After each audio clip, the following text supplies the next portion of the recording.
dari rekan-rekan, ini mungkin kegiatan Unit Ranmor ya, Unit Ranmor 308 Polresta Bandar Lampung di awal tahun telah berhasil mengungkap pelaku jambret pasal KUHP 363 dengan sasaran para wanita. Kejadian pada tanggal 1 pukul 1 kemarin tahun baru pukul 14.30 siang, di mana korban dibuntutin dari enggal.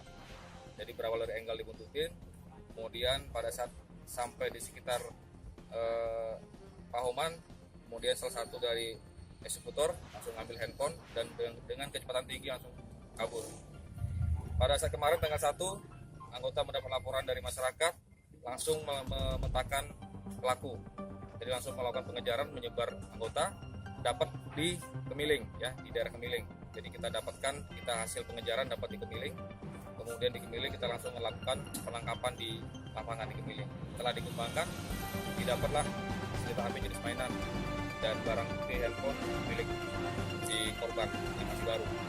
Nah, dari ini pengakuan dari pelaku 12 TKP selama di Bandar Lampung ini sebelum baru itu kurang lebih 2 bulan terakhir, yaitu 5 di Teluk Betung, kemudian 3 di Kemiling, kemudian 4 di Pahoman. Dari keduanya juga mantan pelaku residivis, jadi residivis juga kasus yang serupa, kasus curah dan curanmor.